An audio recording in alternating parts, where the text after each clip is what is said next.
welcome back to PSGL. George Morgan here and Jack Canat. All the lights are currently lit here on track, and it is go, go, go! Donoso with a crafty manoeuvre up the inside. Masterclass from the Chilean. Crucial championship points on offer here. Do not count out Danny Beresne. Longe has done the job. This is for the win between these two. Freddie Rasmussen wins the United States Grand Prix. Alfie Butcher wins for the first time ever. Lucas Blakely takes the championship. It's Barry Foreman. Jarno Opmeer is your champion.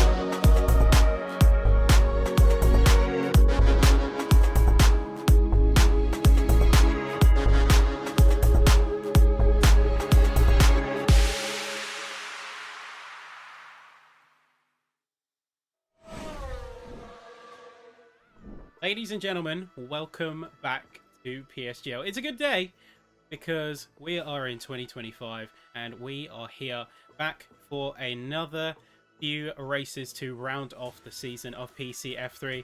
My name is Ben Sapswood. I'm of course joined by the one, the only Omi, and I gotta say, after a little bit of a break, a little bit of the winter break, it's so good to be back. It's felt so long since we've had PSGL back. It's like it's a complete new season. But no, we still are finishing off what is an absolutely brilliant F3 championship. So cannot wait for it to continue here at Suzuka. Yep, and Suzuka is, of course, the round of choice this evening. It's a brilliant track. I mean, steeped in motorsport history. There's plenty to love about this circuit. But in particular, you're going to see plenty of action heading into the hairpin of turn 11, in through 200R and 130R, into the final Casio triangle to finish the lap. There's plenty that goes on around this course. It's quite technically challenging to boot, and I gotta say, this is probably one of the more challenging circuits that the drivers are going to face this time. Absolutely, especially when it comes to the qualifying session where they are pushing right to the limit. One little wide moment means they're immediately into the gravel as well, or over the grass, and any sort of mistake, of course, they will only get 3 flying laps if they execute the qualifying session to the best in terms of the timing. So that means that they need to try to execute the qualifying, and then in the race they'll be pushing on, they'll be trying to make the overtakes, and overtaking can be slightly tricky around the circuit, but if they do get it done, then it is definitely very rewarding, and overtaking in the race will be critical for the drivers because it's a PSGL race. There will be lots of hurdles that they will face across the 27 laps. Yeah, but of course the pressure is high and things are certainly spicing up. Just a reminder, folks, we've got Japan tonight. We have a week's break and then it's just 2 races remaining. Vegas followed by Bahrain to round the season off. And this is where championships are really going to be decided. We take a quick look at the standings. We're going to just jump our way over and we can see a couple of key players in this fight. For one, Reyes Imtiaz, he's got 64 points. He leads the table after Quintino's promotion up to PCF2, which you can catch in about an hour, and we will be redirecting straight to F2 after this broadcast. So don't go anywhere because we should align just in time to hit the main race in F2. Make sure you stick around, and of course make sure you give a little bit of love on the stream for everything the team behind the scenes, such as the graphics work goes into it, all the management and the hosting, as well as if you just enjoy and support what we do. But we have 64 points in the corner of Reyes Imtiaz, followed closely by Diego Zorzo with 61. Then you have his teammate Larry Torquay, who has been a consistent points earner, getting points in every single race bar 1, same as that of the leader, but a little bit further adrift, 7 between himself and his teammate. You can see the rest of the field forming in due course. I've got to say, there's a few battles not only happening towards the front, so the mid-pack is looking fairly condensed. You've got quite a lot of drivers separated by just a couple points. Absolutely. One little result really turned it around for the drivers, and it will jump them quite a lot of places, especially when you have lots of drivers having off days throughout this season. It's not really been one of those where we're seeing a driver perform week in, week out. You're seeing off weeks for certain drivers as well, so it's always changing around with who is looking quick. So it does mean that they do, of course, find themselves with that challenge, trying to perform every single week and trying to minimize those bad weeks, and always trying to get the fourth, trying to get the fifth. That is really critical when it comes to the championship, but also, of course, for the lower positions where it is even more tighter with 1 point separating quite a few drivers. It's always so close in the mid-pack all the way throughout the campaign. Yeah, well, we're of course going to see what these drivers are capable of as we're just getting things rigged and ready up now for qualifying. Of course, it's the first race back, it's in the new year, and we're sort of getting to that point where drivers are looking to wrap things up championship-wise, but we haven't got a clear breakaway in terms of the front of the grid. Got the top three who have got a few points within each other, then you have a fairly big break in points, but you don't see that stand out push up ahead like we saw until Quintino's promotion. Yeah, I think had Quintino stayed in this tier, we were getting to that territory where we would have someone who was absolute mega when it came to qualifying. Pole position by even 3/10 in the opening round of the season. So when it came to qualifying, that was already ticked for him. It was about the race. He absolutely started executing that lately in his final round in this tier. And you could tell that, of course, with a win in Monaco and Silverstone back to back. So I think that really did start to tell you that Quintino did look like he was going to take charge and was going to pull away. I mean, he still has a gap of 8 points. I think that tells you the story that this season could have turned into. But of course, he's got promoted into F2. It means that Ray's Imtiaz, Zorzo all battling for the championship. Tulki's also in the mix as well. And some of the title contenders not having the best of times last time out. So they're all going to be looking to try and bounce back with a bit of a break as well. They've had, as all of them have had. So now they look to try reset, go again for the final 3 races of the season. Well, we're just looking for the confirm now from all of the drivers that they are going ahead with the quali session. We haven't got a full roster of 20, unfortunately, this evening, but we are still going to see the drivers that are here bring their A game. Importantly, we've got a lot of our championship protagonists. We've got a lot of drivers who are in the lead and looking to get some serious points, along with capitalizing on the competition's absence. Just waiting for the final go ahead and declare that this is in fact the genuine quali session, and then we will be making our way in. But this is where we pass it to you, to the live chat, to those of you watching right now. Let us know, who are you expecting to see out on top here in qualifying? Who do you want to see perform well and to really show us what they can do in Japan? Personally, I have got my eyes on a couple of drivers. I know that Thomas Lamminen, I've had a vote of confidence for him before. While he can be aggressive at times, I think he's a driver with some serious pace and he's one to watch out for, alongside Diego Zorzo as a driver who really is itching to go for those top spots. Yeah, absolutely. Thomas Lamminen, definitely a driver to keep an eye on. So really excited to see what the McLaren man is going to be able to manage. Of course, disqualified from the race that he had at Zandvoort, as you would have seen on the standings a few moments ago, but he bounced back with a podium. And really, I think last time out, from how he was driving at Jeddah, it really did show that he was eager for something. It really did show that he really was desperate to try and get back near the front. And with a race like Jeddah, of course, with 3 DRS zones in the lap, it was always going to go wild. It was always going to be down to timing, but I think he definitely made his intentions clear, and he's going to look to continue that here at Suzuka. But we are also looking at one of our other contenders who will definitely try and be in the mix, and it is Diego Zorzo, the man who's net 2nd place in the championship, Sappy. Yep, and a driver to watch as he's going to be the first of this cohort to try his hand at Suzuka. 16 minutes on the clock and a quite long track distance that is clocking in. I think it's only beaten by Spa and another track, if that. But here we go. Coming up to the line, he's going to open up the taps as this lap gets fully underway now. Push in as much as one can before riding that inside line out of the turn, and then you get to arguably one of the harder sections of the course. It's the S-curves. This is all about rhythm. You have to set yourself up. One poor exit can have a butterfly effect and can seriously ruin your chances at a good time this sector.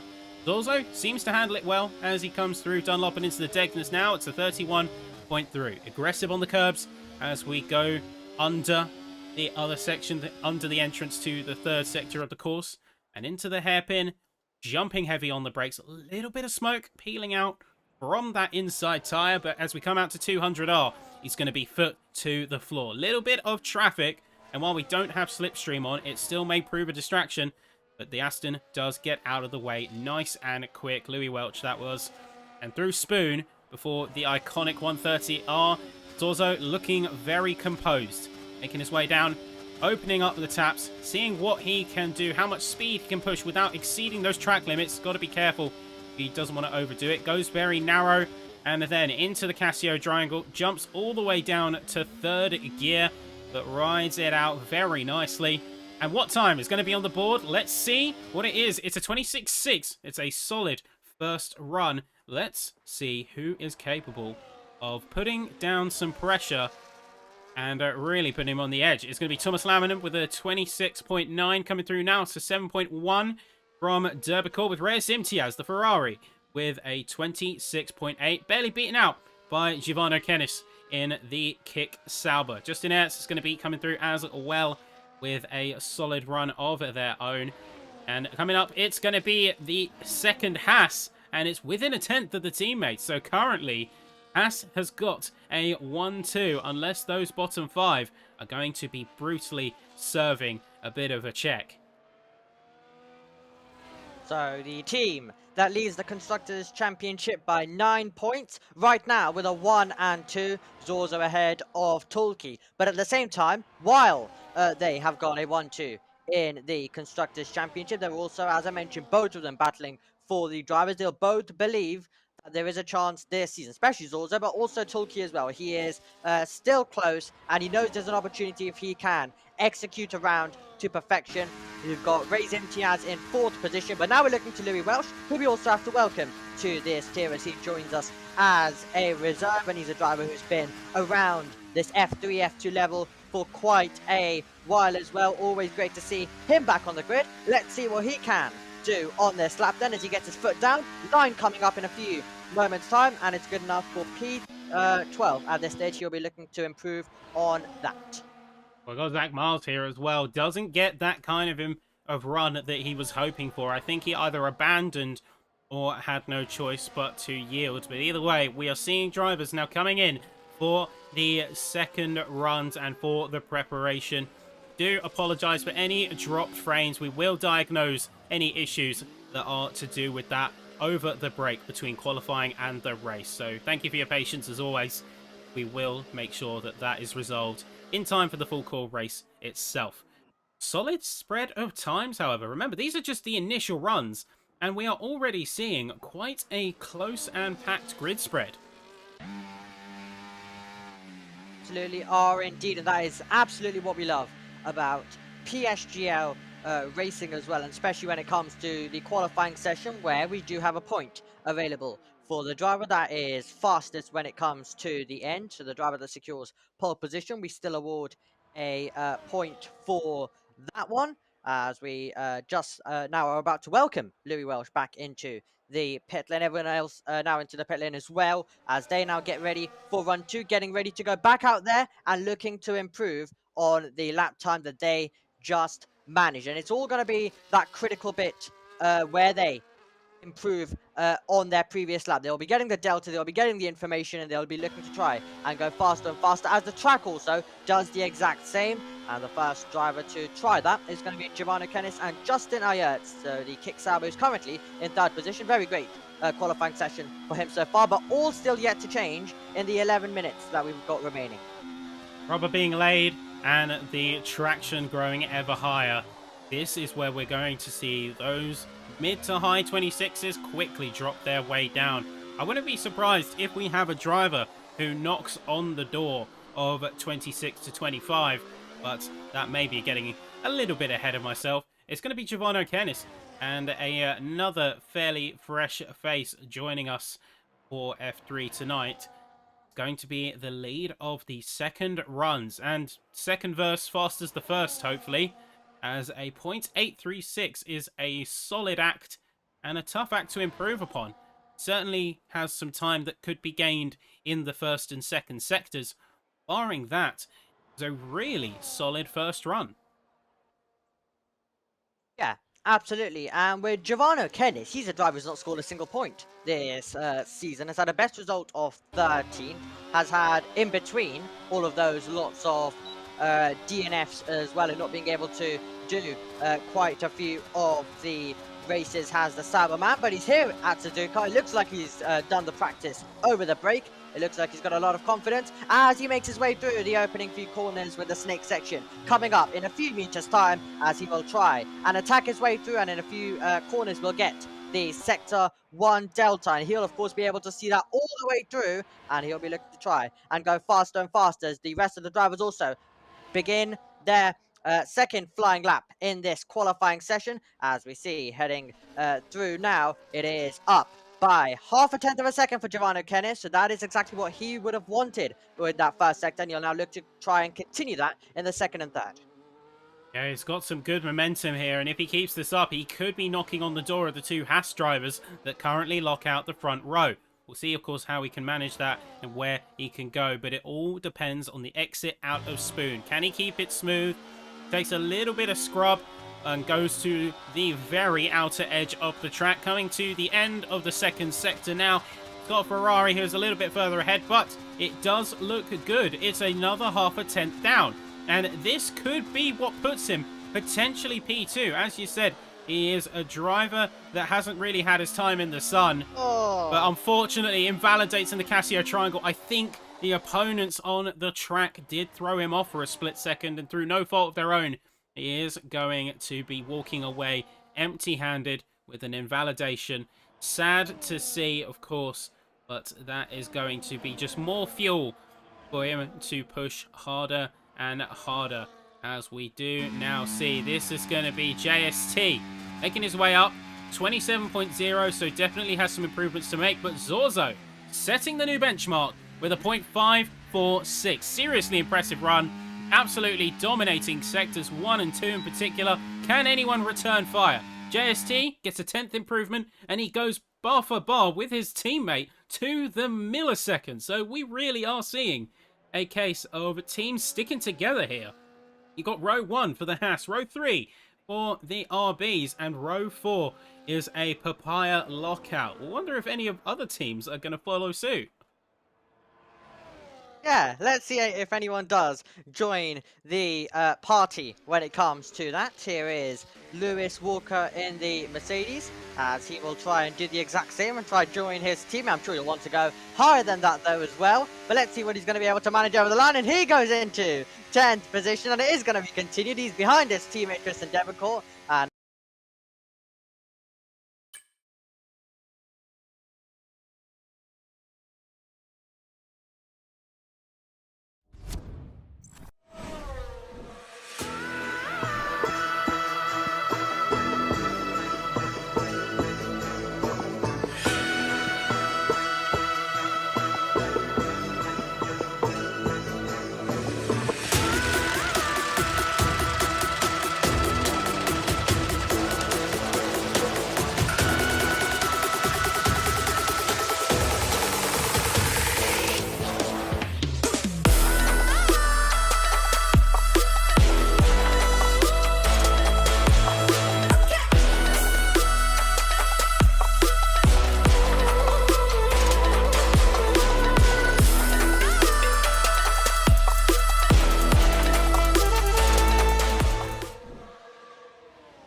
Apologies for that brief hiccup, folks. Had a little bit of a game moment, but we are now back in, and hopefully, as a side note, we should have fixed the network stability issue. So do let us know if that is resolved. Things are looking better on our end. And with that, we rejoin the track and we rejoin the racers with about 5 minutes left to go in this qualifying session. We saw a little bit of a shake-up. Marcel Biega managing to get a point 6.71, and that is going to be a solid time. Wonder if his teammate JST can follow up simultaneously. Zach Miles in 9th, and the two Mercedes drivers being united as well, although split over rows 5 and 6. Where RBs got separated, the Silver Arrows were united once more. But now, eyes are going to be on the final run here, as they are all going to be peeling off into the pits very shortly. Absolutely. As we're going to be getting into the business end of this session, 5 minutes to go on the clock, and we're going to set the grid for what will be an exciting race here in Suzuka in round 10 of the championship as we go racing for the first time in 2025. This will be quite exciting as we are getting all set and ready to conclude this qualifying session as well. And we are also watching Tristan Debecourt, who, as you would have seen, the Mercedes were reignited, as you mentioned, Safi. So those two drivers brought back together, and it's Debecourt who's got the edge over his teammate Walker, and then you've got Tom 97, Justin Ayertz, and Louis Welsh on debut this season, currently in 14th. Who will hopefully be back with us in the race, as well as he's not participating in this qualifying session, as Debecourt makes his way through the 130R. He's got a solid amount of time being gamed. This could slingshot him all the way up into as high as the 3rd row, but he does remain committed to the lap all the same. It's a 0.897. He is going to sneak into the 3rd row there, and about half a tenth of a second away from JST, as there are a couple of other cars still on the course. The rest of the field is going to start making their way out very shortly. In particular, we have Louis Welch, who is I'm not actually sure what's happening there. He is seemingly driving the lap from the pit lane. Looks like he's getting some extra simulator hours in. Oh yes, back to the practice then, by the looks of things, for him, as everything goes wild. Once again, 3 minutes, 20 seconds, as we look to Giovanni Kennis, who is out there on the circuit as well. Also would like to, of course, take the moment to congratulate 3 of our drivers who will be participating in PCF2 later, as they had some low attendance. As you mentioned, we can catch that at 8 p.m. But yes, congratulations to some of the drivers that are going to get their chance in the higher tier, including, of course, Danny Van Rooten, who's been incredibly impressive when it has come to the reserve opportunities he's got in this tier this season. Every time he's come, he's always been a contender near the front as well. So really, really exciting stuff for him coming up later on. And of course, as I mentioned, we will redirect you, and with that beginning at 8, but we'll hopefully be able to catch the race as we take a look at JSD as he goes on for his outlap. And this is the moment, Sappy, where they need to perform. This is the moment where the circuit is at its best, and they are also going to need to find the improvement with the delta, of course, that they'll have on the screen. And it means that this is the best possible time to try get the lap. And if they do make a mistake, if there is an ever, they could find themselves losing quite a few places. Yeah, well, it's 2 minutes on the clock and all to play for. The track is, as you said, at its best. You can see the faint black lines that is all the rubber the previous racers have let down onto the course. And that is going to mean higher speeds, higher grip, higher downforce levels, and of course faster times.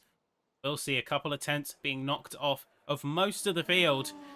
How much they can leverage this final opportunity and not crumble under pressure is going to be the main ticket here. Of course, on board with JST, we do seem to have Louis Welch now out of the simulator and back on track. And I do, once again, want to say thank you for everyone's patience while we had that brief technical hiccup. For context, the game black screened and then all of my network devices were disconnected. So that was the reason for that minor interruption. And then we were luckily able to quickly get back onto things. And we were just in time for these last couple runs. We do see a retirement from Tristan Derbicourt, as they are going to settle for a 0.897 at best, which means they are most likely going to be displaced much further down the order. And So that is a... Before anyone suggests borderless windowed, it's going to be, say, lag freezing issues. I thought that was in reference to the random black screen, but that will be, well, of course, something we improve on for the future. But you can never account for the sort of random game glitches like that. Anyway, JST looking fairly rapid out of here. We'll see, of course, how he handles things heading into Spoon. And we will watch the entry and exit speeds of that corner. Sort of riding the gears. A little bit of a wobble as he enters into Spoon a little bit too sharply. But does recover it, holds his nerve all the same. Is there going to be a time gain or a time loss? Of course, the Sector 1 could save him out here. It is still a 10th negative on the Delta. This may be enough to put him on that third row, but you can see drivers are now going to be closing their laps out now. Justin Ertz, Zach Miles, 10th and 11th at best. JST coming up to the line, final wave. Will he make an improvement? Yes, he will. A little bit of time loss, but it's enough to just pip the edge out into P6. Then we've got the Haas drivers. We have got Zorzo with a .503, Tulki with an invalidation and therefore no improvement, sadly. Followed very closely by the one and only race. Imtiaz was in that defending position. Needs to bring his A game when it comes to qualifying. Can he deliver up to the line? Yes, he can. He is going to get close, but not quite within enough time to improve and get himself onto that front row. It's 5 milliseconds shy of the two Hasses. It is looking to be a Haas lockout at this rate as the final drivers make their way through. Absolutely. Haas 1 and 2 at this stage. Not looking too good right now on this lap for Giovanni Kennis. And he is going to find himself right now in 5th position. Great lap, I have to say, from Louis Welsh to end up in 6th. Tom 97 has invalidated. And as you can see, that is not a full Red Bull car. He is missing the front wing there, but it means grabbing the 1 point for pole and closing in the championship lead is Diego Zorzo, and he is going to be on pole position. And once again, Sappy, we've got our top 3 in the championship, the top 3 on the road in a slightly different order if we consider the net championship right now at this stage, of course not counting Gabriel Quintino, but it's Zorzo who's got the edge on them all. Yeah, Zorzo is going to be the car to beat heading into Suzuka. And with only a single DRS zone, there is going to be limited opportunities in terms of overtaking. The track does have its organic opportunities. It has turn 11 and it has the Casio Triangle as your main areas where drivers may consider going for a move.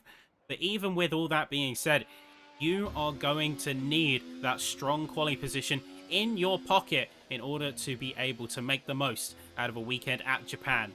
Both of the Hasses, though, are going to be, no doubt, very happy as they're within half a tenth of each other and holding out the front row, followed closely by Reyes Imtiaz and Marcel Biega in row 2. Giovanni Kennis just missing out on that second row in 5th, with Louis Welch close behind, followed by JST, Balint Alekis, Tristan Derbicourt and Thomas Laminen rounding out your top 10. This is going to be followed by Justin Ertz, Zach Miles, Lewis Walker and Tom 97, with Buba not going to set a time. I'm not sure if that is relation to stewarding or just quit out of the lobby early on and couldn't quite get it to work.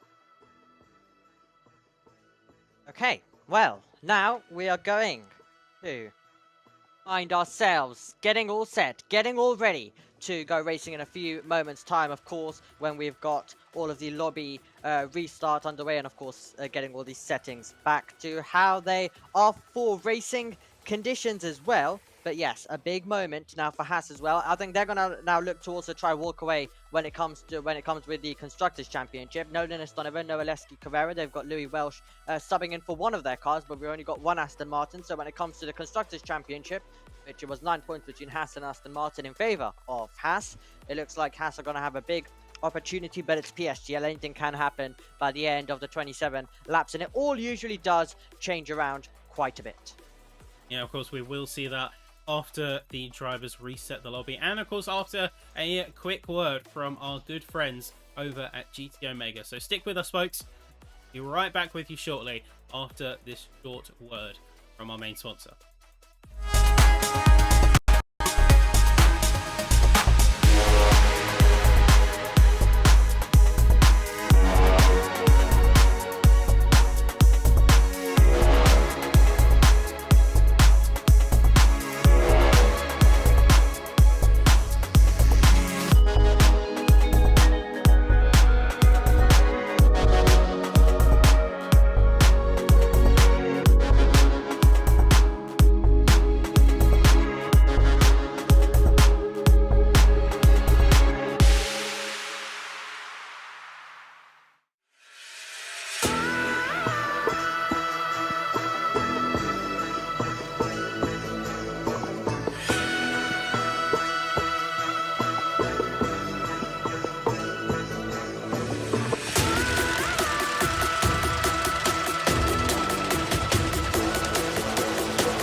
and gentlemen, welcome back. And of course, if you want to get a healthy saving on anything from gaming chairs to full-scale rigs and frames, you want to head to GT Omega and you'll want to use code PSGL for a healthy discount at checkout.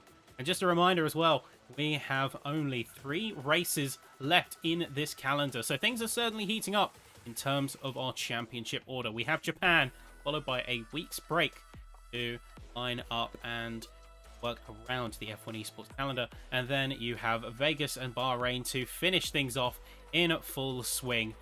Means that for the drivers, have a very slim window of opportunity to get those points and to get that clean break, start wrapping up championship effort.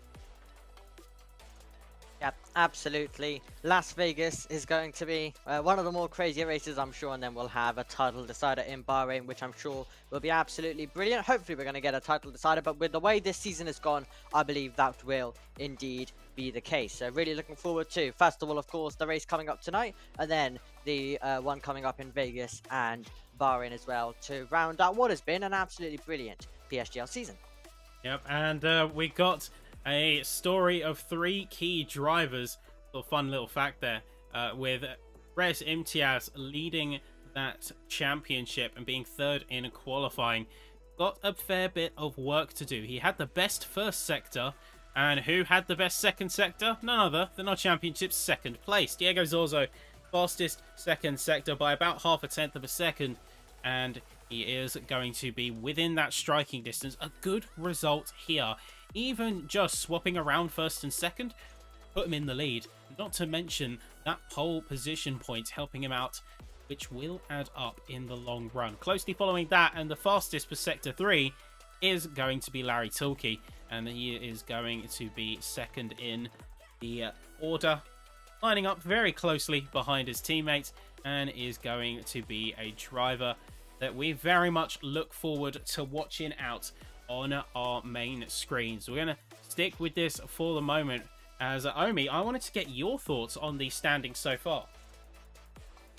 Well, with the standings, I think, yes, I've already talked enough about the championship and how close all of that is. Of course, Laminin performing absolutely brilliantly, as I mentioned. Of course, I think I'm going to quickly, though, give a little mention to Danny Van Ruyten. We mentioned him in qualifying, but if we just if we just look at his results, of course, he didn't start in 2 of the races, and in the other races, which of course are 3, so he finished 2nd in Canada, with a 3rd at Silverstone, and then a 2nd last time out in Jeddah. So I think that showed you the kind of pace. He's of course been a reserve. He's come in with the when he's got the opportunities, and he's performed absolutely brilliantly, has Danny Van Ruyten. So we absolutely wish him the best of luck in F2 later on. But I think he's definitely been quite the driver to watch when it's come to our championship. So I think if he gets if he gets back with us for a race in Las Vegas or Bahrain, he could possibly bolt himself back up in the championship.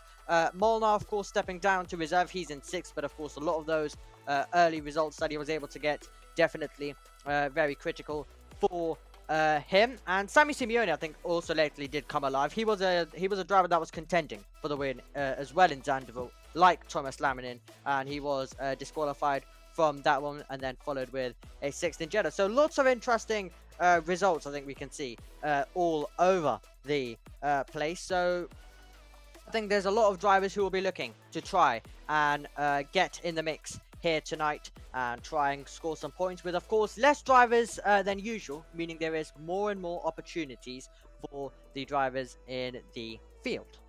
Yeah, well, there's a couple of key elements as well that, of course, are going to play into this. We have, for one, Damien Curiel, who wasn't able to join us for qualifying, but is going to be joining us here tonight to make a 16-car grid when it comes to race time. And we are just getting the final confirmation that we are about to go ahead with the race itself. So this is where we, of course, pass it off to the viewers watching at home. Who do you expect to see on top? Who do you want to see on top coming out of that qualifying? And that is, of course, a question that I am going to pass to you as well, Omi. Who do you expect to be on top here in the race? Well, to make sure that I don't name any other, yeah. So basically, just to make sure I don't name every single drivers, that's basically usually what I would end up doing. I think I think it's gonna be between the top three in the championship to narrow it down, which is of course our top three on the grid. I think one of them is going to be finding themselves on the top. So I think we're going to get a very interesting race between all three of them. But yes, Damien Curiel, as you mentioned, Safi, is joining us. The person who answered your question actually in qualifying in the live chat in terms of who was going to be look strong and who was going to take pole. He predicted Larry. I wonder if his prediction has changed now that he's actually racing with us right now in terms of who's going to win the race. For you, of course, wish best of luck to him, and of course the rest of you in the live chat can of course let us know who you think is going to come out on top, as we are getting very close to going racing, and it's coming our way in a few moments time. Yeah, I gotta say, I'm very impressed with both the Haas drivers. I know that we are going to see a bit of team synergy coming off of that. Sure, they both have stakes in the championship. I do wonder how much they're going to cooperate before one of them maybe tries to take a little bit of the reins for themselves in order to service their own championship efforts. Particularly, I am keeping an eye on Zorzo here, because a difference between a first and second, as we said, is going to be the difference between him leading and trailing behind Imtiaz in the championship. So there's a bit more at stake for him in this case, but we will see how that plays out. A reminder of the track that we are going to be facing: Suzuka, 18 corners and a 5,800 meter romp. But key areas is going to be turn 11, is going to be turn 16, and of course the DRS run into the first corner. We hit the S curves. Though curiously, one thing I'm noticing is we have got ourselves an overcast track. I'm not sure if there's any surface moisture, but this is going to be pretty exciting, as those lower temperatures, both track and ambient, may play a little havoc with getting those tyres working. Yes, they absolutely could. Any curveball thrown can definitely add a little bit more chaos on top. We already had enough coming your way. But yes, looks like Suzuka might get even more crazy when we get to the 27 laps of racing, which, as you can see on screen, we're just waiting right now as the drivers load up the setups along with the strategy and make their final talks with their engineer at this moment. And then those nervy moments before the 5 red lights come on, and a critical part of the race, that is the race start. Especially if you're out of position, lap 1 can be a good opportunity to gain a couple of places. It can be a good opportunity, but you also have to be very careful, particularly that first sector. You don't want anyone going side by side, and we're about to see that in fruition as the 5 red lights. The track is hot here in Japan, and it is a quick getaway. Everyone's trying to get that early jump here as we see tyre smoke being lit up across. The Hasses go side by side. They are going to be giving each other a little bit of push. As you can see, there is going to be Imtiaz waiting in the wings, looking for a chance. Everyone trying their best to file into any kind of positions. As we see, this is going to be Thomas Laminen. He's showing a bit of those elbows out towards his teammate, Balint Alekes, through the entire S-curves. He refuses to yield in that papaya car. He's going for it. He wants it. Into Degner 1, has the hand forced, and into P8. A strong early signal of intent there. All action stuff for the Haas, all action stuff for the McLarens as well. Zach Miles sends a lunge down the inside. That is on Balint Alekes, who would not be happy losing the position to his teammate, but at least he did stay ahead of Zach Miles as we go wheel to wheel. And you've got Louis Welsh, who is trying to get past Justin Ayert at this stage, but we are focusing on the lead Ferrari, who is going to try to put the pressure on Diego Zorzo. You can see that he's deploying the battery, and he'll be getting closer and closer as we make our way towards the 130R. Really deploying the battery. It's Reyes Imtiaz. He wants to try and get past his championship rival. He's prepared to risk it as he tries to go the long way around, and he'll get the inside line. He's going to back out of it. Zorzo's still going to maintain it, so it's still Haas 1-2 as we come over the line to begin lap number 2.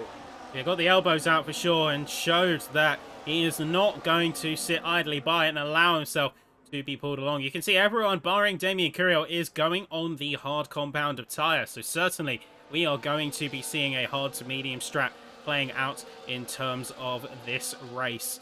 with some of the high downforce corners particularly punishing on that rubber as they get very laterally loaded. When you combine that with some of the curving up and down some of the hills, a bit of the camber, those tyres really are put through their paces. But that's not going to stop Imtiaz from holding on to that P2 and trying their best to start closing the gap to Diego, as they have signalled they want the lead. They've managed to break the duo of the Hasses apart, but now it's going to be about closing that gap slowly, steadily to make this lap and the next few laps count with DRS officially open.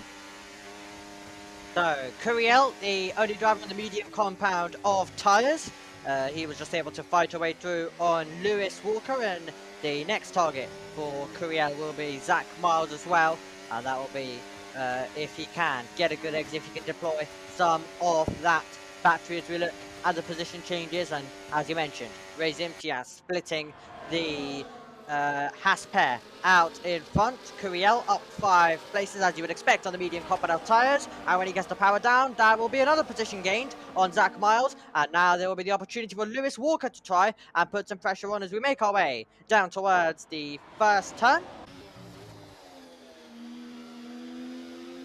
You can see as well that Imtiaz did briefly try and peek an eye on Zorzo. They were closing up to within about a tenth of a second, briefly peeked to the inside line heading into the S-curves, but unfortunately it was not enough to really stake a claim to the apex of the corner. And we are going to see this back and forth for a little while, I think, as this will be the main source of action, the main source of contention as we head through this race.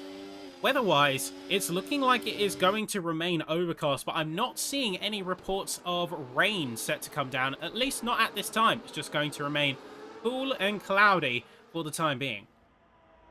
Cool and cloudy for now, but anything is possible, so will be interesting to see if we do get anything late on in the race as well, as we look to the driver who isn't interested in the back and forth that you are just describing, Safi, as well as, of course, he's got the medium compound tyres. He just wants to try and make as many places as possible. Compared to the drivers up front, who will be doing the back and forth, they will be fine with that at this stage, and that will be Curiel. Let's see, can he get past one of the McLarens at this stage? That might be a late lunge. It was a late lunge for Melekes, but it was late on the brakes for Curiel, who's now up 7 places as we come over the line to begin lap number 4. This is now for the lead. Reyes Imtiaz to the outside line, and he will be our new race leader on lap 4. Yeah, but he's gone for it. He staged it in the previous lap, and now this time he's fully committed. He's gone for the send, and he is going to be holding on to the lead, at least for now. The Hasses are surely going to retaliate, and he knows that. But at least he's shaken up the order. He's made it clear to them that they are not an impenetrable wall. He can work his way through if he so chooses. And sometimes it is about playing that mental game, letting your opponents know that you are a serious threat, maybe start to try and get under their skin a little bit, that can win you races, as they might make a mistake that you can advantage and you can use. Indeed. And I think, of course, what you saw on the opening lap, Reyes Imtiaz using the battery, when really, he really didn't need to. He has, as you mentioned, so many laps. You will see the back and forth. But he wanted to get in the mix. He wanted to try and make the move. He did go side by side, and then, of course, he backed out. He didn't want to dive to the inside at the Casio triangle. He showed what he wanted, and in the end, he did decide to go for it a few corners later on the first lap. On the end of lap 4, though, you're seeing a battle right now between Marcel Biega and Giovanni Kennis, and also JST is going to be in the mix as well. So you've got 2 recarb drivers battling with the Kick Sauber at this stage. As the Hasses close in, they will tuck in behind, and now it's the teammates. We've had the Haas, we've had the McLaren, now it is going to be the recarb's turn, and it's going to be in favour of JST, who is in 5th, ahead of Master Biega in 6th. And then you've got Debecourt, Laminin, Curiel in 9th, and Elekes right now, your top 10. And they are going to be having a little bit of back and forth, but for now, the grid has found a sense of equilibrium almost. This is where the race starts to transition now. We see they have finished the mad scramble for positions, and now they're just trying to keep a steady gap, make sure that their opponent is within range, so if an opportunity presents itself, they're ready to strike. And curiously, we're seeing very minimal in terms of the warnings. A couple of drivers have got a warning here and there. Louis Welch, I think, is actually a driver who might want to be careful of how much he pushes, as he's currently sat with 3 warnings, meaning that one more is going to automatically dish him a track limits penalty. Have to be a little bit careful, but other than that, the drivers kept it fast and clean. Fast and clean is what we like it.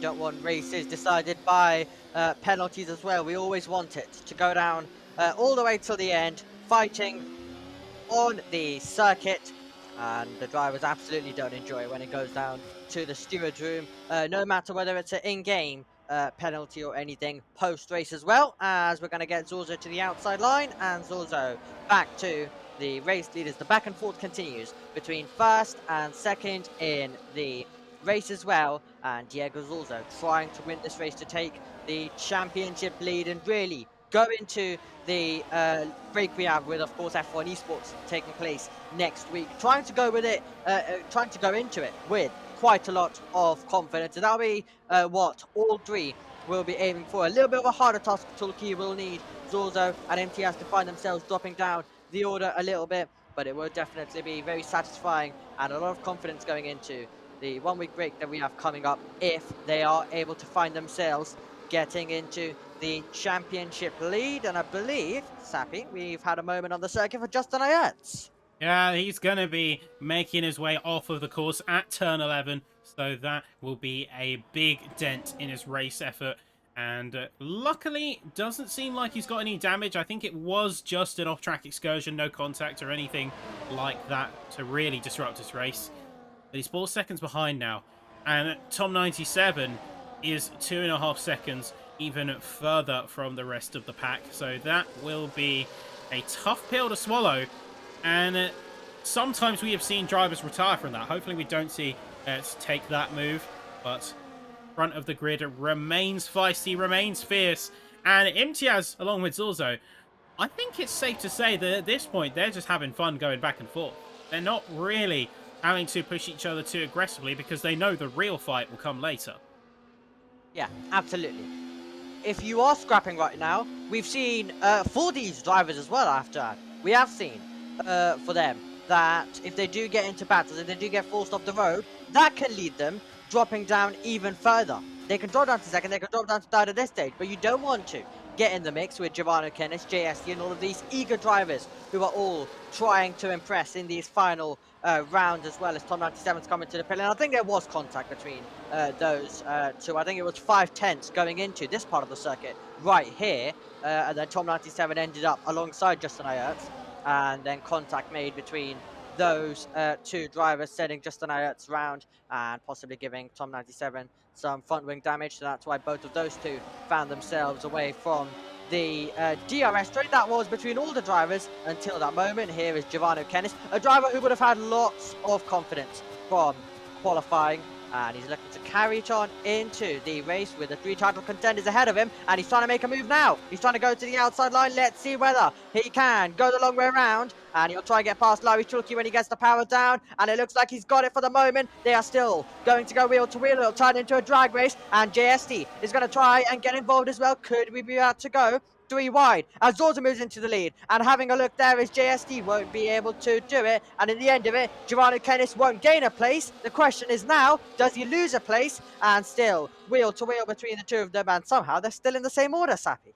Yeah, by the end of it all, they return to the status quo. Tulki getting a little bit of an edge on Giovanni Kennis down the start-finish straight.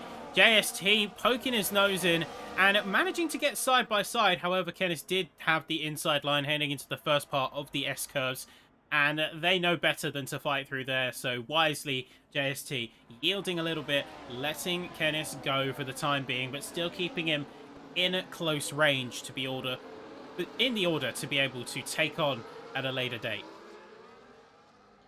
Indeed. So that will be goal ahead now for these drivers. as we also now find ourselves with Curiel, who of course is going to be seeing his tyres start to fade possibly soon as well, and he has lost the 1 second to the drivers in front. Could mean that he is vulnerable to the drivers behind. That includes Zach Miles and Ellicott, who just switched positions, and so is Walker. So Walker's got through as well, so some momentum clearly being lost right now at this stage as we go through 130R. Ellicott is going to stay ahead for the moment, and cars absolutely everywhere in this battle as we go to the Casio Triangle.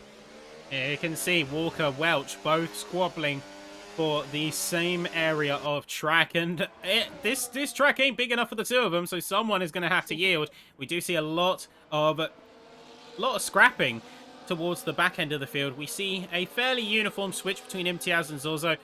The eyes are on the back end, as you can see. They really are desperate for those spots, and unfortunately, Balint has got about half a second they need to make up to Zach Miles. They are getting closer, but for all the times that they do get closer, they seem to drop it just as quickly, or one of the other drivers behind them seems to throw a bit of a move that really disturbs his momentum. Indeed. So at this stage of the race, as you just mentioned, these battles, of course, these are the drivers who find themselves trying to get themselves up, and they will be trying to join the drivers at the front, so they need to be making the moves. They need to try and make overtakes as well. So it's a little bit of a different strategy if you are in these current positions behind Damien Curiel as well, and a bit of a swapper on for Laminin as he got the power down out of Spoon Curve, and we watch with the Williams driver, who will be seeing the McLarens close in at this stage, along with Zach Miles, who will surely soon be going for the move, and there could be the opportunity coming down this start-finish journey. This could also be a chance to possibly see Laminin break away from the second train. Talking about trains, we've got the first train switching positions as Zorza gets ahead of Imtiaz, and you also see Laminin get ahead of Curiel, and also so does Zach Miles. Well, I say, brilliant move there from Miles. We saw him switch back on the likes of Curiel and then ride it on the outside through the entrance to the S-curves. Miles is on a mission, and Curiel, I think, is starting to see a little bit of struggle here on those mediums. They've had their day, and while they still have plenty of life left in them, technically, I wouldn't be surprised if they are past their prime at this point. Absolutely. I think that is what we are seeing, of course, with him losing, first of all, that 1 second gap, which did bring him into the clutches. But yeah, as you mentioned, a great move there coming in from Zach Miles.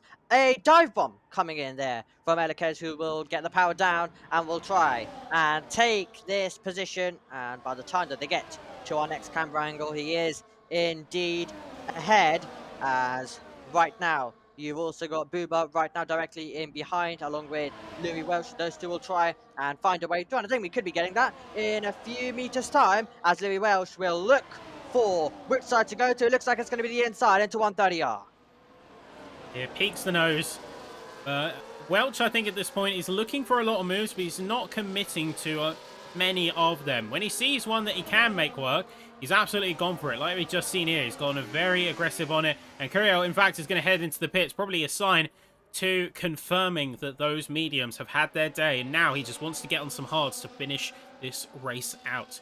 Seriously, someone else who is currently on mediums is Tom97. He's completely in his own bubble on the course. 29 seconds adrift to the rest of the field. However, he's on mediums, and those mediums have already seen 3 laps of action. So I wonder, is he going to try and stretch those to the very end?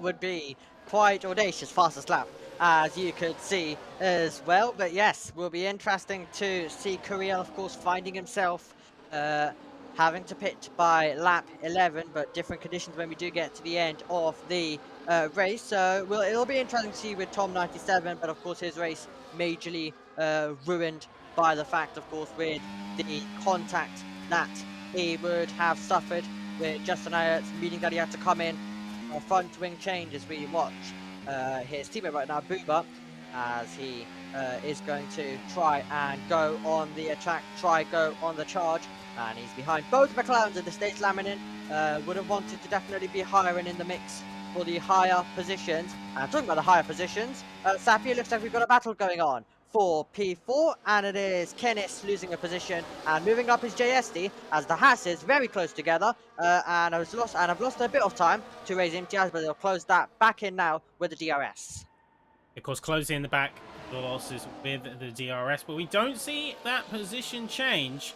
And we do, in fact, see, whoa, that's going to be JST dropping down in a big way as Kennis and Biega are both going to make pretty quick work of the RB car. So just as quickly as he gained it, he's dropped back down and he's now actually behind his teammate, where he was previously the one leading the duo. Sure, really, what happened there. But we're darting our eyes around the field and we can see a few drivers start to tee up potential for a bit of a comeback. I'm seeing a little bit in the live chat right now, rooting for Booba right here, and credit where due. He started 15th, he's now in 11th, and he's knocking on the door of the points.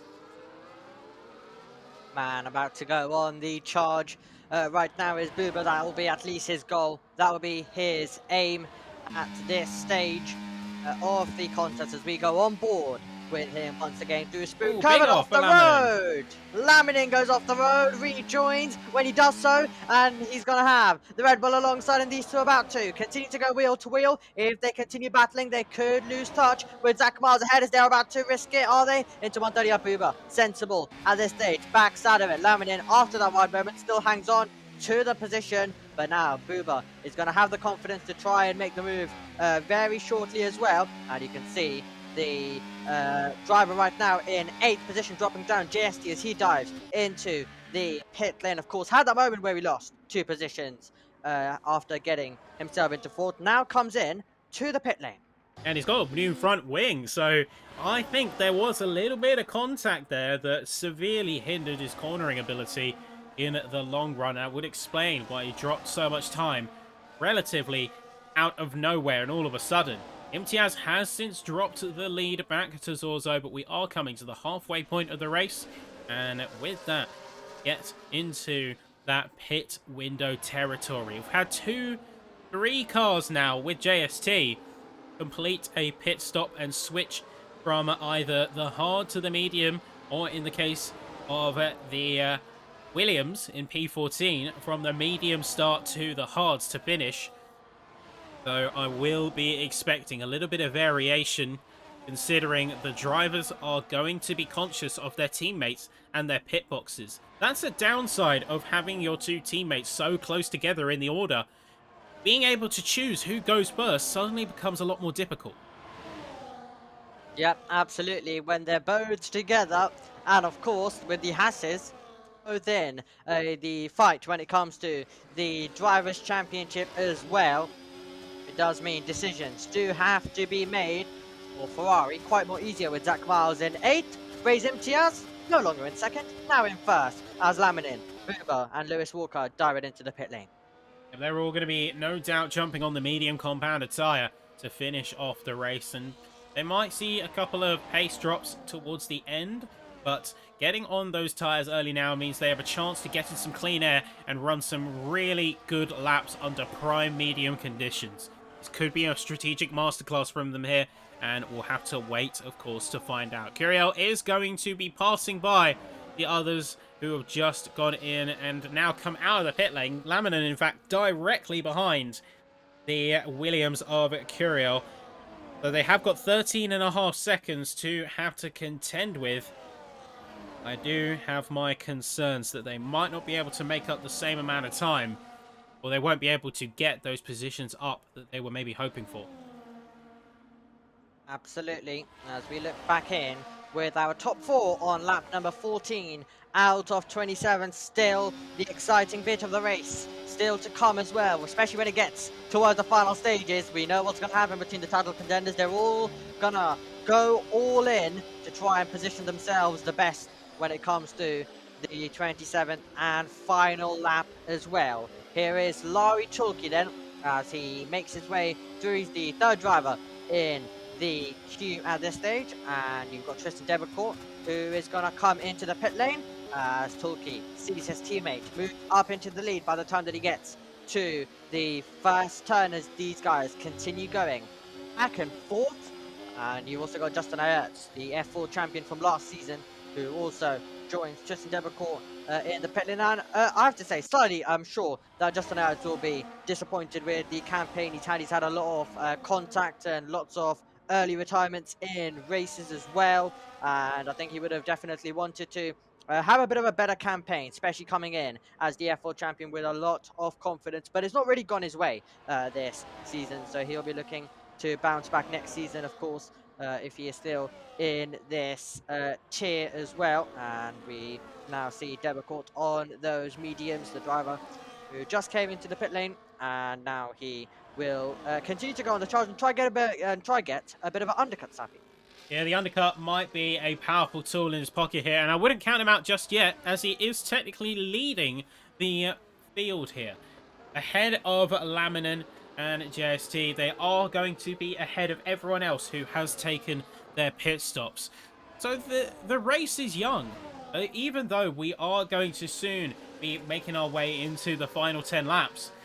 The race still has plenty of action to give, and we're about to see that right there as current race leader Diego Zorzo is heading into the pits, along with Marcel Viega and maybe a couple of other drivers who are a bit further down that order. No, it looks like it's just going to be those two this lap, which does leave 6 drivers remaining. Yeah, 6 drivers remaining at this stage still to come into the pit lane. So you have now seen Diego Zorzo make the jump in along with Marcel Biega, and right now on the circuit it promotes Giovanni Kennis up to 3rd position, but he'll be also coming into the pit lane as well, as you mentioned, the top 6 still. So when these guys pit, it'll be interesting to see what order they come out in. Biega's rejoined just behind Debecourt, who's got a 1.6 second gap to Zorzo to this stage, so that's where they're rejoined. You've got JST currently in 10th position, of course, losing out due to the front wing change that he had to make when he came into the pits. Yeah, front wing change was needed, but is going to lose you anywhere from 5 to 8 seconds on your pit stop, depending on how quickly it gets done and how quickly you can just get out of the pit lane and get used to having a front wing again, because you have to completely adjust your driving style when you have even just the slightest amount of end plate damage. Even damage that isn't visible will have a profound effect on your car's characteristics. The top 3 now all heading into the pit lane in quick and rapid succession, as that is going to be Louis Welch joining them to make a new order. Lekes is going to lead with Zach Miles closely following behind, but who is going to come out on top from this order, from this trio of the very top end? It looks like Reyes Imtiaz is going to retain his top spot with a near perfect pit stop. Kennis closing in as well alongside the others. And coming out to the course, it looks like Zorzo going in that crucial extra run is going to be about a second clear, or half a second clear, from none other than key rival Reyes Imtiaz. Absolutely. Diego Zorzo with the advantage at this stage, and of course he'll be utilising it through these corners where the tyres won't be up to temperature for Reyes Imtiaz. If he can break clear, that's critical for his race, but I'm sure Reyes Imtiaz is going to do all in his power to make sure that doesn't happen. Maybe even use a little bit of the battery to try and get back close, try get in the mix, and then of course start saving it when he's in that train over the next few laps where the back and forth might continue. Brilliant move once again from Zach Miles at the first turn that we cut away from to watch our top 3 rivals who came into the pit lane at that moment. But now we are looking back at these 2 drivers, and Zorzo's trying to pull away. 1.3 critical for the race at this stage, but right now you've got Zach Miles getting a 10-second penalty for speeding in the pit lane. That will hurt for him, that will be disappointing for him, but yes, Zorzo on the charge right now trying to get this gap. Well, with so many of the field being so closely packed together, even with a brilliant drive under his belt, Miles will at best be able to finish just around the halfway point of the grid, though this is going to be even further down in the end. They were the last to go in, and they have lost a significant chunk of time being that latest entry. So Miles, I would not be surprised if he is going to be walking home in P16, as everyone else has made a bit of headway and closed those gaps right up. Indeed, we now watch Giovanni Kennis as he is behind the recarb as well, as we are back to our normal positions. This is how the race stands for these drivers. You've had the pit stops come in, and you've got Giovanni Kennis in 5th on a day where he tries to secure the best result of his campaign by a mile, trying to score his first point. If you can grab a podium or even a win with that, then that will definitely feel special to him. Right now, though, he's aiming for P4, and it looks like he's going to try to take it with the battery that he is deploying as we go towards 130R. We'll sit in behind in this stage, but Sappy, I think there will be a chance coming very, very shortly for him to make sure that he is in the mix, as Tulki back inside the 1 second of Zorzo. So it's going to be battle resumed as out in front as normal, as Tulki also says the fast lap, but we look behind to see whether Kennis can make the move. Kennis is going to be filing alongside and is going to be pushing ahead of Biega. JST is going to drop a couple of spots, make that almost 3. Lewis Walker is going to go for it. Big wobble coming out from Buba, and they are going to rejoin the track in P11 following what could have been a very nasty incident had they just been on the other side of that McLaren. Barely avoiding disaster there and rejoining to a P11. The only damage luckily being to the talent, but that will be certainly a bit of a blemish on their race efforts because they were otherwise climbing quite nicely. Yeah, the recarb mugging show it became that time around. You had Biega losing 1 position, and then JST finding himself being dive bombed by quite literally absolutely everyone there as well. But yeah, it's not going to be a day to remember for JST when it looked quite promising, as you see Lewis Walker closing right in to Thomas Laminin, who a few laps ago was off part of the circuit, as we now get our foot down with these 3 once again. JST will try and also fight back and get in the mix. You can see the recarb trying to draw alongside, but it's actually going to be Lewis Walker who will send it to the inside, and he will try and make the move. It could open the door in a few moments time for JST to go for the move as we head to the Casio triangle. So Walker is ahead. The question is who's going to be in 8th. It's going to be Laminin, and it's going to create a whole brawl out there as well. Right now, directly behind us, Tulki's ahead of Zorzo. Then it is empty as we look back to this battle that is commencing down towards the first turn. Welsh having a look up the inside line, could leave it vulnerable, as that's going to be a brave move coming in from the McLaren of Velikes, who will try and go all the way around the outside at the end of it. They're still going to be side by side, nothing between them at this stage, as Welsh picks up a penalty. Savvy told you about that earlier on as well with the warnings that he was collecting. It's still tight as Zach Miles tries to edge out. Welsh as off Ray's Imtiaz. That is going to be critical for Ray's Imtiaz. He's off the road, he's lost the position to Giovanni Kennis, and also Marcel Biega's trying to get through, but that is going to be a huge moment for right now our net championship leader.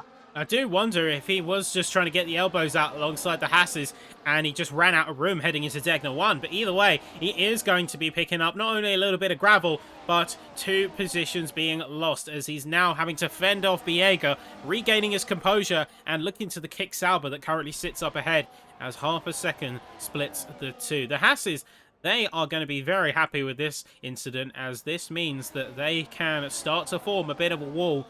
And we'll see just how much, really, Tulki and Zorzo are going to work together. They started 1-2, they're currently 1-2, but will they end 1-2? Or is there going to be a bit of a breakaway from one of the teammates and leave the other out to dry? Absolutely, but the thing is, they've got a man who will absolutely want to take his chance today, seeing as his best result is 13th. He's only been able to complete a few races this season. He will absolutely want to try and take it all the way to the top step. As I mentioned, trying to go for his first point. And if he can grab a win as well with it, it will definitely feel special to him. As here is Zach Miles getting ever tighter with Balin Telekes at this stage, who is going to have the position. But yes, Sappy, we did say that this race was going to get a little bit more aggressive between these drivers as they all try and get involved in the battling. And the aggression level goes up as they all try and make some overtakes, as they all try and make some moves compared to the early stage of the race. But yeah, Giovanni Kennis really looking like the driver with a lot of confidence, and he could be the man who spoils this Haas 1-2 and manages to break this little wall that they've got at this stage. Of course, we'll still try to see whether they decide to work together because, as we've already mentioned a few times, they are both in the championship fight. Like a cooking pot slowly being brought to the boil. The tensions have risen and risen from the start of the race, leading all the way until now, as we are soon to commence our final 5 laps of racing. You have the two Hasses, followed very, very closely by Giovanni Kennis, and we may even see the Kick Sauber go for a little bit of a move. He peeks to the inside, forces Zorzo to go for a mid-defensive line, doesn't pass the teammate, but Kennis is going to take that brief drop of speed and use it to their advantage as they go round the outside through the S-curves. Are they committed through said S-curves? Not quite, but they are avoiding some of the incidents that have happened with a couple of races that have just gone before. As you can see, a couple of changes, couple of chops through the mid and lower packs. Lewis Walker struggling for control of the car. But all around, one thing is on clear display. Drivers are determined and they know that time is running out to gain position. So let's make it count. Absolutely. Some great battling, a great attempt by Giovanni Kennis. Haas getting the elbows out at that stage of the race. Reis Imtiaz is also there. So is Marcel Biega. Tristan Debecourt completes this 6-car train that we've got for the lead as we start beginning to head into the final stages of this race. 7/10 is the gap between Tulki. Then you also have Diego Zorza, but Kennis is looking like a driver who will definitely want to try to take the opportunity. Just take a look at the background of Reis Imtiaz, darting left, darting right, into 130R. Is he going to go for a late lunge? He's going to back out of it because what he doesn't want to do is get into a brawl with Giovanni Kennis, which costs them both, because of course he is mainly focused on the Hasses. Those are his rivals for the championship. So he has to be careful with what he does here. Yep. Patience is the name of the game, but only up to a point. It's having the patience to know when isn't the right time, and then when you do see an opportunity, you have to strike with absolutely every ounce, every joule of energy that you can muster to keep that move. Case in point, Imtiaz, 2/10 behind Giovanni Kennis, and Kennis is frequently knocking on the door of the two Haas drivers that currently lead things here. So is there going to be a mistake from Kennis that Imtiaz can recognise and capitalise on? Or will we see the Hasses being the first to crack under the consistent Kick Sauber pressure? So many different questions still to be answered, and it's all coming our way in the next few laps, as well as we make our way closer and closer towards the 27th and final tour. But it's been a brilliant race here in Suzuka. We've not had a race that has been slightly dull or hasn't delivered what we expected. Every single race this season has delivered brilliantly. This field has done an amazing job as well, and great to see the ones that of course continue attending week after week, race after race as well, and delivering us with a show, whether it's at the front, whether it's at the back as well. We've got 2 bits of action to show you in terms of 2 major trains at this stage. This is definitely one where they will want absolutely everything. Now, is this the moment for Reis Imtiaz to move himself up to that position? He's going to dive down the inside. Can he take the position? Giovanni Kennis will hold it out. He will try and keep the position, but it's Reis Imtiaz who will promote himself up to P3. And next up is going to be his rivals for the title as JSD gets ahead of Booba. Yep, many other shuffles, but all eyes to the front. Imtiaz back into P3 with that confidence seemingly regained. It's now going to be a return to where we started. Imtiaz chasing, Zorzo in the middle, and then Tulki currently sat up ahead of the both of them. So that could very easily change, as the two Haas drivers will need to take a little bit of back and forth, owing to the leader not having DRS. Will be excited for any kind of shuffles that happen. And we do see a bit of an incident as through the hairpin. That is Balint Alekis. That is going to be Zach Miles heading completely off track and well into the grass, as there is a bit of a fender bender going on towards the back of the pack. Aggression and elbows are the name of the game, it seems. And they're taking the game very, very seriously. Very seriously at this stage indeed. As we had contact, we had them going all the way through the grass as well as they switch places in the background. That's Justin Ayat who gets past Zach Miles, and now we're getting to dive bomb territory once again into the Casio triangle, and we could see some more moves heading onto this straight now as Booba, we mentioned to keep an eye on him. Let's see whether he can move up to 8th position by the time that we get to turn number 1, or will it be JST2 make the move with Thomas Laminin, and he is going to get past Thomas Laminin. The next up, Booba, you can see pushing him, nudging him all the way through the opening corners here on this Suzuka circuit as Tom 97 comes into the pit lane as well. The driver had to pit early on, Sappy, for the medium compound of tyres when he had the front wing damage. Booba's getting very close to front wing damage, and he continues nudging Thomas Laminin on through these corners, but he'll be getting impatient. You can see the V-carb pulling further and further off the up the road, so he'll want to make this move immediately. Yep, and the second pit stop from Tom 97 is going to all but confirm his last place finish. We were concerned that likes of Miles, etc. were going to be down the order. And with that 10-second penalty, they still will be down there, but 35 seconds away, Tom 97 is firmly sealed in last place unless something extremely drastic happens. Looking up to the front, Imtiaz is going to continue to be a driver that is the thorn in the side of the Haas F1 team. They will be constantly putting on pressure, looking left, looking right, looking for a chance as we come into the penultimate lap of the race. He knows that time's up. He's recovered well from his earlier mistake or his earlier misfortune, but now it's time to go. He goes for it into the apex, turns 1 and 2. He's gone aggressive, he's gone push, a little bit of a wheel lock, but through the S-curves, does yield out, was considering fighting his way through it, and I don't think that would have been wise, but he's shown his intent nonetheless. He has shown his intent indeed, and this is now the moment. This is the critical moment. Can he try and make the move for second position? You can see that he's getting closer and closer. He deployed a lot of battery to try and catch his rival out. And if these three aren't careful, you have got Giovanni Kennis chasing a podium as well, who is in the mix as we go on board with a Kickstarter man as they navigate their way round. And you can see, look at the battery that Giovanni Kennis has got, so he could be one. That is an issue to raise Imtiaz on the next lap, and he's really getting onto the back. He's really gaining. This is going to be an incredible final lap coming away in a few moments' time.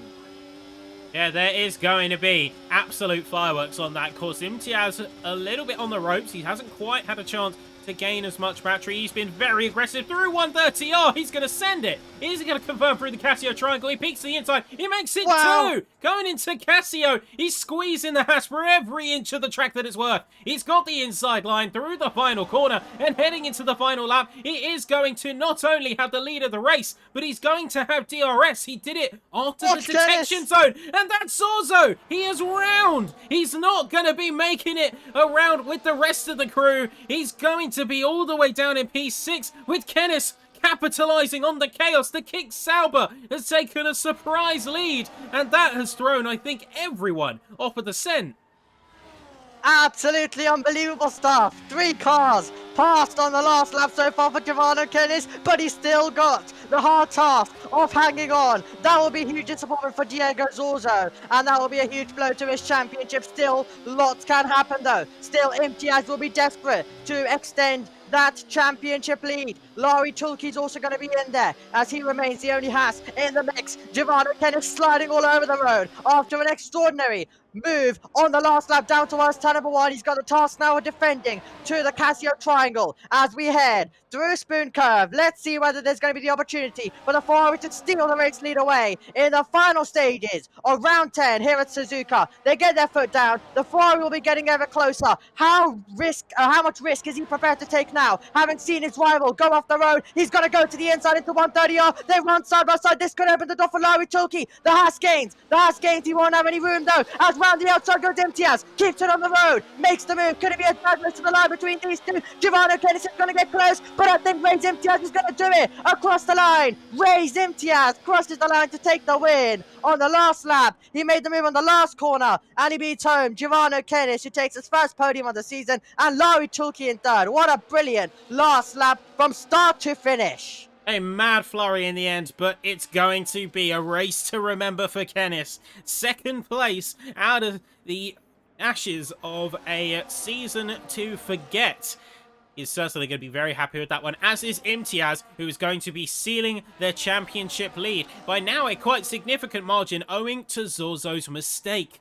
Either the mistake or something that is going to be pulled up by the stewards in due course. Great running, great racing and fighting, with a DNF coming out for Lewis Walker, and a bit of a question mark about his results, though. The Ferrari in the lead. Imtiaz is going to be walking away here with a significant points lead and a bit of a safety cushion heading into Vegas next time. Absolutely, and that is going to be brilliant scenes for Ray's Imtiaz. But we're heading to Vegas next time, followed by Bahrain. Anything is possible in those 2 rounds, and there will definitely be the opportunity for Diego's also to strike back, and Lari Tulki will also be in the mix. But it's been great to see the top 3 in the championship all go head to head throughout today's contest and qualifying, and also in the race, with also a surprise Giovanni Kennis getting in the mix.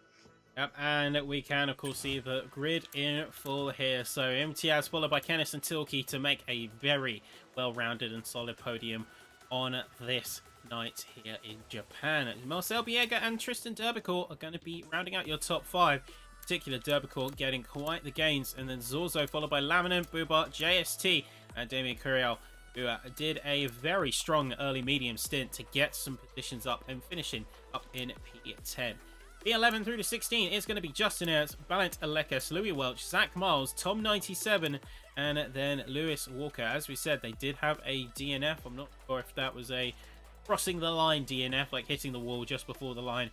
But we, of course, wait and see what comes of that one in the end. A great race that has been witnessed here in the commentary box, and I am very excited, one, for what that bodes for the future 2 rounds as we end up the season, but also, if we did get a chance to see any of them, what our racers have to say about that crazy weekend.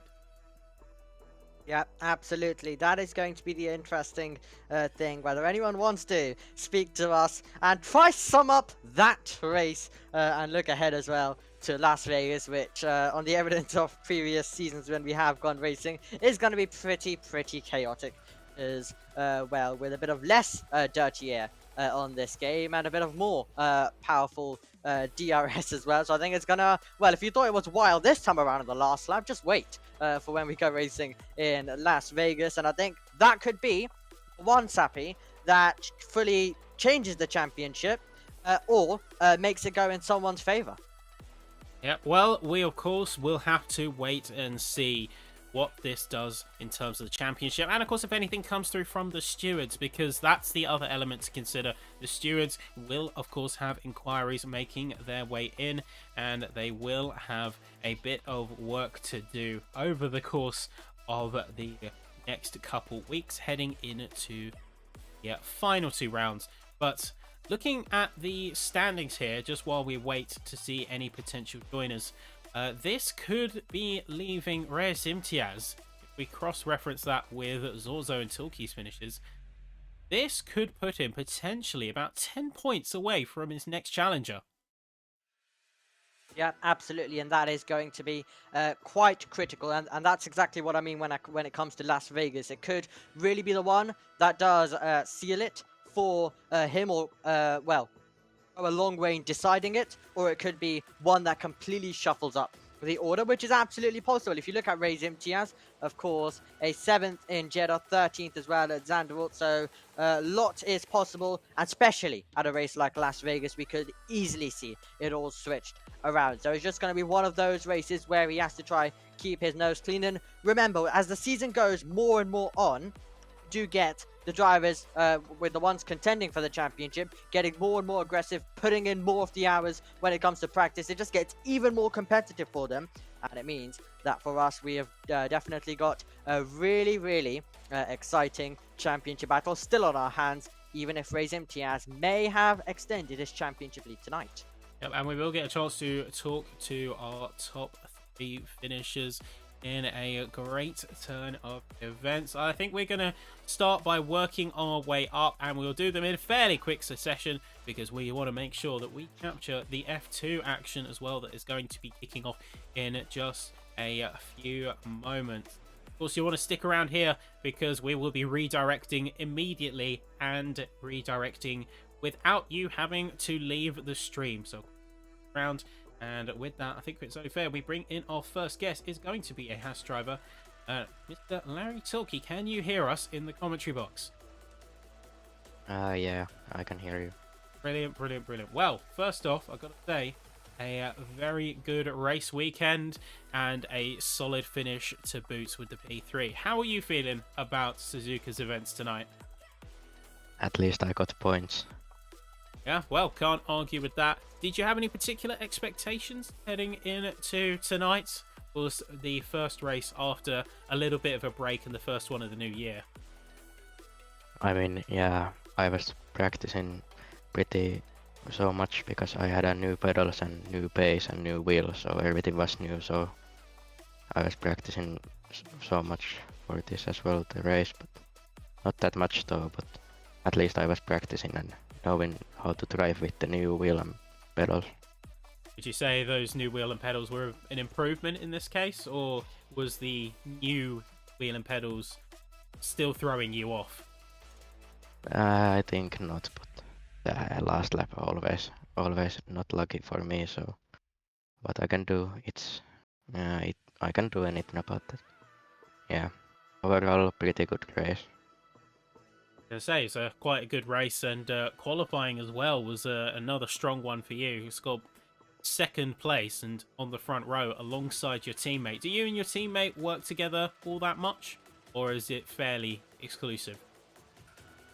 I mean, if we are teammates, maybe they should work together. If they not, then I don't know why are you teammates.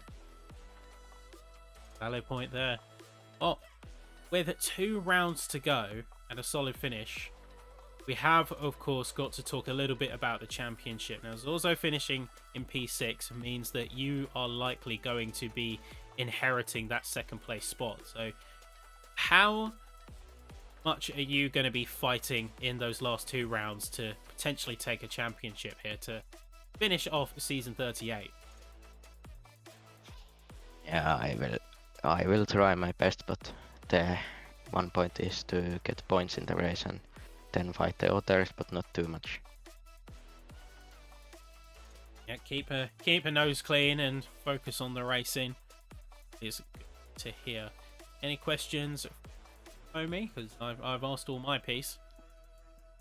Quickly, of course, going a bit more detail into the final 2 rounds. So, how are you feeling ahead of those 2 circuits at Las Vegas and Bahrain? Are they particularly strong circuits for you? I mean, they are okay tracks for me, and Las Vegas is pretty lucky for the guy who is in somewhere in the DRS zone. So it's just a lucky if the guy wins in the race in there. Well, yeah, the championship, though, absolutely well on. Enjoy watching F1 Esports and your little break that you have, and we cannot wait to see you back in action for Las Vegas then. Yeah, see you. And there you go, that was none other than Larry Tilkey. And with that, we're going to be quickly jumping over to our next guest. It's going to be Giovanni Kennis, and we will have a chance to talk now. So, Giovanni, can you hear us in the commentary box? Yes, I can. Brilliant. Well, what a race, particularly that last lap. That was a real move there. That was a very exciting final lap. But overall, you had a really solid weekend by the looks of things. P5 in qualifying, I was meant to say, and then ending up with a second place finish. Would you say that lines up with your expectations of the weekend? Well, actually no, because I couldn't really practice much for this week, so I was quite surprised with my pace in the race and in quali, so happy with the result. Happy accident there. But with that in mind, with that being said, I wanted to ask you a little bit about your approach to the race. Now, came into the race with a solid qualifying position, and as you said, they're not feeling 100%, but being surprised by the pace. Did that change your strategy heading into the race at all? Did you have any particular plan, or were you very much just focusing on what was happening around you first? Yeah, I was just focusing on what would happen because I saw that I was fighting 3 FER guys, so I knew it would be hard to get past them and overtake them. So it was quite hard to get a plan. And of course, going from, say, like many of the others, going on the hard to the medium, I imagine that pit window probably a little bit stressful, trying to keep an eye on who was going at what times. Yeah, it was. But I think, yeah, it was still a good pit window and we made it work. Certainly made good time. And in the end, did manage to really put on a bit of a showstopper with keeping pace to the leaders. Now, that final lap, I wanted to ask quickly about that final lap. You had a little bit of chaos. You had Zorzo spinning off and dropping himself down to 6th. And then out of nowhere, you sort of just surged through the grid, sort of cut through like a knife, and all of a sudden you're at the front. So what was going through your mind during that whole segment? Yeah, well, like the lap before, I saw them battling quite a lot, so I knew they would have a little bit less ERS. So then I just drained it all on the straight, and then I was P1, and then I had to keep it in P1, but it didn't work until the final corner. Yeah, it really did fight it right to the line, all the way up to Casio. But that was a very impressive showing, and with 2 rounds left, so you have Las Vegas followed by Bahrain.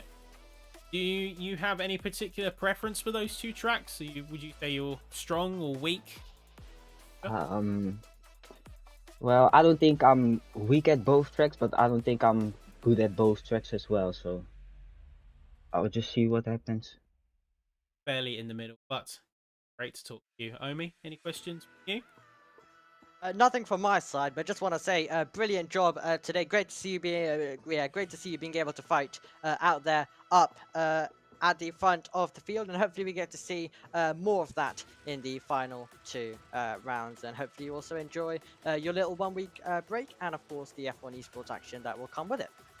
Yes, thank you. Thank you very much, Shibano, and you know. All right, goodbye. That was Giovanni Kennis, which leaves just 1 driver left. It's going to be our championship leader. It's going to be the Ferrari, Res Imtiaz. Can you hear us, my friend? Certainly can. Can you guys hear me? Yep, can hear you just fine, crystal clear. And with that, we need to talk about that race, don't we? Oh yeah, we do, my friend. First of all, I'm going to ask you guys every time, was that entertaining? I'd say so. Yeah, You'd absolutely. say so. I want a little bit more enthusiasm, guys. Was that entertaining? yeah, you might need to that listen was to the last lap. entertaining. You might need to listen to the last lap, and then I think it'll show you. Okay, I'll have a look at it back. But yeah, you guys all season long have been doing a great job. So I love listening back and watching back the races. So yeah, good job. Thank you very much. Well, what was in your mind heading into today's race? Obviously, you'd inherited lead of the championship following Quintino's promotion, and you had a couple of points on Zorzo and Tokyo. What were your expectations with? Well, to be honest, it was basically just get pole and get the win. But you know, things didn't work out in qualifying. I had a really bad lap. Just felt like it just wasn't, the lap wasn't right at all. I don't know what happened to me, maybe nerves or something like that. But yeah, in qualifying, the difference was in practice, I'm doing 0.2, 0.3, and then in the session, I do a 0.5. 0.2, 0.3, just so everyone knows, is up there with esports pace. So in practice, I was very, very, very happy. Larry was doing the same laps, Diego pretty much the same, and then all 3 of us ended up bottling our laps. So yeah, the aim going into this was to get pole and then get the win. I didn't get the pole point, but you know, a win is pretty good. And yeah, we go into the next the next couple of races with that little bit of a cushion. I think the next race is Vegas, so not a strong track of mine, but you know, I've got that little bit of a cushion. I'm still going to try and go for the win. The win that I don't know if you guys saw from the way I was racing. I'm just throwing caution to the wind. I didn't really have a choice. I've got a 2v1 here. I'm fighting by myself, so I had to throw everything at the kitchen sink. So yeah, that's how it's going to be for the next two races. It's going to be a 2v1. It's going to be intense, and for the viewers watching, this is why you want to watch F3 rather than F2. And F2, they barely got any drivers. So here, come watch F2. You've got 2v1 here, Ferrari versus Haas, and yeah, it's going to be entertaining. Well, it certainly was entertaining from our perspective, I'd say, and you really were sort of having to fight tooth and nail as you were alongside the two Haas drivers. But there is sort of an anomaly in all of that, which was, and we've asked the other drivers about this as well, that whole last lap. So from your perspective, what was going through your mind as that last lap happened? All the way from the first corner where Zorzo had that little bit of that spin out, all the way to the end where you just clinch it out. Well, I mean, it really started from that triangle, the Casio triangle, whatever it's called. I don't know what it's called, but that corner before where I had to just send it, I managed to make the overtake work. And what happened was I had no battery. So I sent it and I had nothing left. So I think it was Larry that ended up without DRS and Diego was behind me. But what happened was he tried to pull out towards the right-hand side and hit Giovanno's rear tire. And that caused him to spin. So yeah, after that, I was thinking, oh my God, this is nuts. So I tried my best to stay in P2, got P2, literally stayed in none for like half the lap. Tried to save as much ERS. You know, fair play to Giovanni. He's been really, really quick, and his day will come very, very soon where he wins a Grand Prix. He's very good talent, but it wasn't his day today. I had a really good run out of Spoon, just deployed everything I could, and got the overtake done. So yeah, it was a really intense lap. That's probably the best drive of my career, and that final lap is probably the best lap I've ever driven. So this is what I mean by I'm in my prime right now, and I'm looking to head up towards F1 esports. And if this sort of drive doesn't show that, then I don't know what does. Certainly impressed us in the commentary box, and with that, I say I'm done with all my questions. But I've got to say that was a very impressive run, and by the looks of things, it could be on the road for the championship title. Definitely could. For Ray's Imtiaz, but yes, all the way from lap 1, I think I could immediately tell that you were going for it as well, deploying all the battery, trying to get past one of the Haas cars as well. So it was all action for you behind the wheel, and we do wish you the best of luck for the final two races, along with, of course, hopefully you enjoy watching F1 esports, and maybe one day, if you continue like this, you'll end up there. Yeah, God willing, that's the aim, and let's make it happen, guys. Once again, I'll watch back your commentary. I love you guys' commentary, so yeah, a brilliant job all season, guys, and I'll see you guys. Was it next week? Is it the week after? I don't know. 2 weeks. 2 weeks. 2 weeks time. I will see you then, and we'll go racing in Vegas. Can't wait for it. But a brilliant job, and say take that well-earned break. Cheers. Thank you, guys. And that was Reyes Imtiaz, and that is where we conclude things for the time being. Of course, keep an eye on everything PSGL. Keep an eye on it all, as we have got much to be talking. Of course, we will be joining the F2 in a second, but we have got Vegas in 2 weeks' time, followed by the Bahrain season finale, where we will see a champion be crowned for season 38, and we will then get the ball rolling, looking into season 39 and beyond, F1 25, etc. But it all has to come to a head here first, and you won't want to miss it. So from the both of us here in the commentary box here at PCF3, and as we are going to join the commentary box in PCF2, I wanted to thank you all for watching. I want you to stick with us as we make our way over, and take care as we say good night for now. Great rest of your evening, and goodbye.